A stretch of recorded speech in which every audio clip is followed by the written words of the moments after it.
Okay. Right, that's us. Hi, Julie-Anne, how are you? I'm very well, Paula. How are you doing?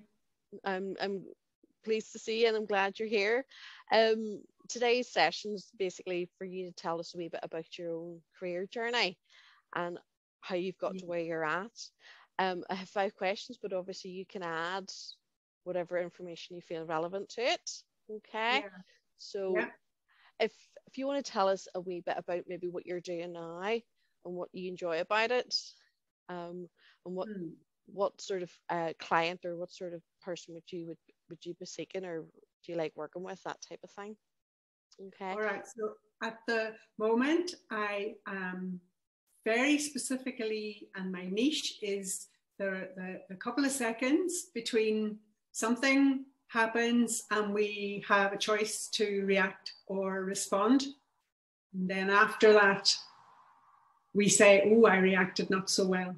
And then maybe I need help to develop a good response that I'm happy with.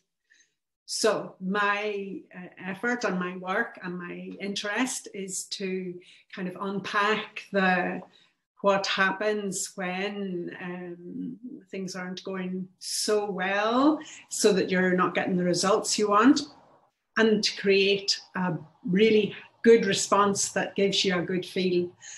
So being very specific, I'm an energy psychologist. I'm a former social worker, development worker, and now I've been self-employed for a long time. And the journey that I've been on has brought me to being very able to be very specific about what I do.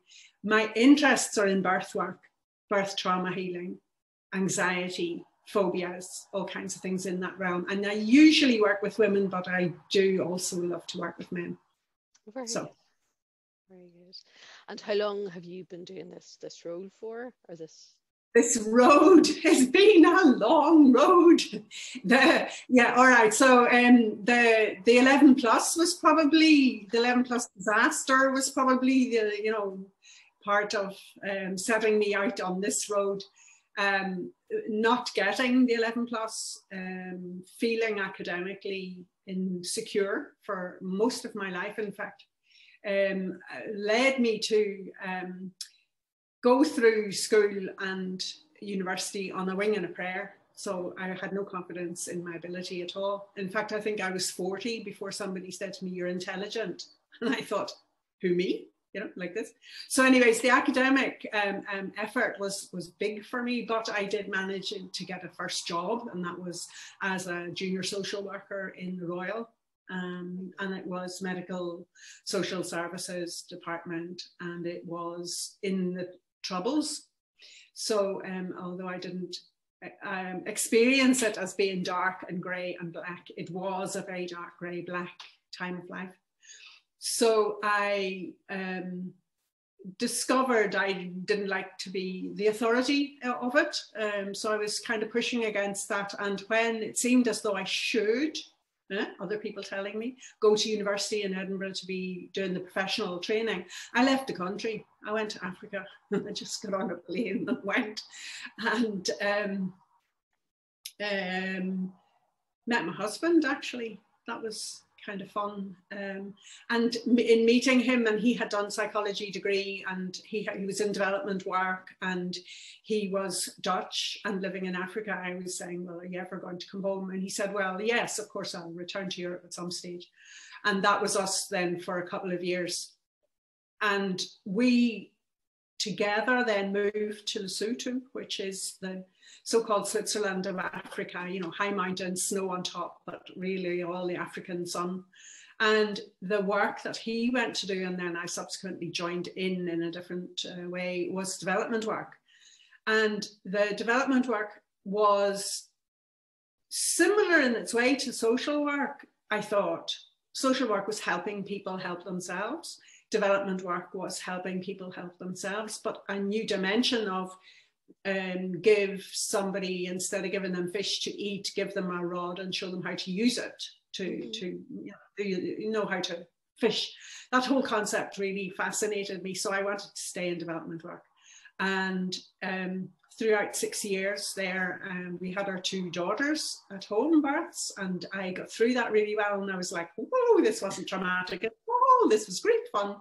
So, and I used hypnosis, although I didn't realize it at the time, but I really was in trance giving birth. So that was to hold then for later. We moved to Holland because he was Dutch, and the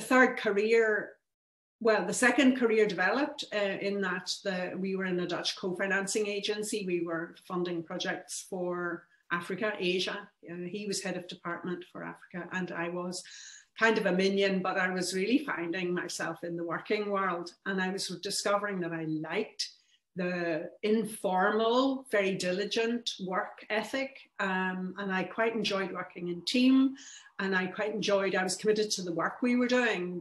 It was a lot about self-help again, teaching, training, offering, facilitating people to do stuff for themselves.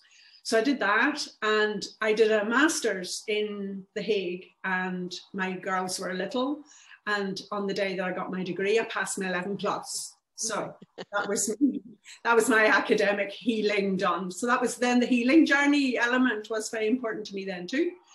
So when it came to him taking early retirement and doing things like going to Africa to stand in the room with Nelson Mandela while he did his vote as a UN observer, there were carrots to be grown in the garden and children to be sorted, and we had a long, lovely life together. But in coming here home again, for me, it was about how do I function? And at that time, there was a big drive, if you like, for people to go self-employed.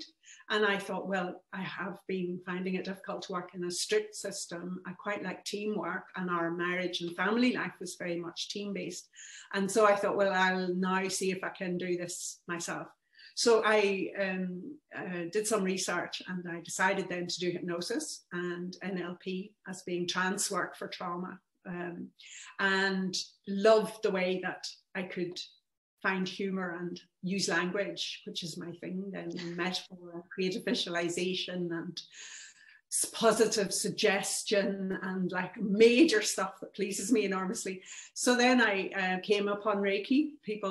I saw people across a crowded room standing with their hands on the shoulders of someone seated on a chair, and I found that very strange. So that was my introduction to Reiki, and I trained over a number of years to do that too. So altogether then, I came to EFT, tapping, and the theme through all of it was when I needed help, the help wasn't relevant.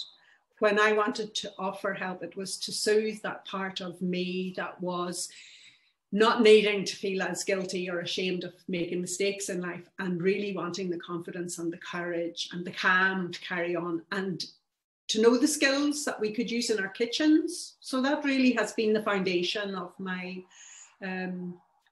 home working life, has been what can I do from my home, myself, to self-help, and also to promote my health in mind and body and spirit. And then, of course, over the years, I had a private practice, and people came to see me, and a variety of men, women, children, all with something different, but then something similar. And the similarity was this thing about, am I reacting out of habit or out of belief that I'm not good enough? Or am I able to respond from a place of strength to deal with whatever comes up? And so that third career, if you like, was a combination of everything that went before, and I'm still developing it. I would say that there's a long learning curve in life that is, and part of the fun for me is that I'm learning all the time. Very good. Julia, it's very fascinating. Yeah. Well, yeah, it's been long. So I'm like the how do you say? I'm with hindsight able to tell a lot. Going through it wasn't necessarily easy, although I felt great support. And I think the support, you know, that thing of somebody with a hand behind your back in case you might fall, that I always have had that. And I think it's been very useful. Very good. So where you're at now is basically a culmination of all your previous job roles, which is really, really added to you as a person. How does that make you feel, like when you do get a client and you just get that breakthrough moment? I know. Well, I love it, but I love it for them. It isn't about me. It's about the looking at the puzzlement on somebody's face, or the pain, or the confusion, or the expression of my body. So feelings, I have sensations of stuckness, or sensations of angst, or sensations I don't understand. And I actually, as an entry point, quite often would say, how do you feel? What are the sensations you're feeling? So showing somebody, but also then using the sensations of the body to explore a response, a reaction. So very often I will say, I don't need to know the detail. So it isn't like counseling. I don't tell and talk and listen and so, but I do ask very good questions that bring a person to, oh, the key is a belief, or a trauma, or a limited sense of ability. And then we uncover that, we clear it, we heal it. And well, heal as in heal means making whole. Mm-hmm. So the response I get from people is lovely. Yeah. Is this is the job that you do now, is this a job you can see carrying on into retirement then? Well, I will never retire at one level. I will never retire. It's funny you should say retire, because there are, I probably retired out of my first and second careers, and I've created one where I don't need to retire as such. But I certainly now enjoy a flexibility that other people can't have, for various reasons, mostly due to, circumstances and so on. But I think I've worked long and hard enough to say, if I want to go into the garden, I will. So, no, yeah. Brilliant. That's right. And just to finish off just here, if somebody wants to avail of your services, how would they go about that? How would they contact you? Well, I think I'm the most Northern Ireland woman on Google for therapeutic purposes. There's one thing, so Google me. But I've been on Facebook for a long, long time. And through my profile page, people can send a message. Or I have a page that's called The Soul of Motherhood with Julie-Anne Mullan. So that's a possibility. And I have a group that people can simply, without connecting with me directly, called The Wellness Woman, ask to join that group. And it's a general space where people who are interested in the self-promotion of health and well-being can kind of come and ask questions or get in touch. But sending a direct message is also totally fine. That's great. Thank you very much, Julie. Julie, is there anything that you'd like to add there, or are you happy enough? I think that if I had a kind of a thing to pay forward to women who are on the earlier part of the journey, it's find out what your passion is, notice where your support is coming from, allocate resources, be creative, and if you only have a pen and a knife and a lipstick, go for it. Go for it. You can make it. Very good. Julie-Anne, my sister's called Julie-Anne, but thank you. Thank you very, very much for your time. It was fascinating, and it was really good to hear. Thank you very much. It's been a pleasure, and thank you very much for inviting me. Thank you, Paula. Just going to pause the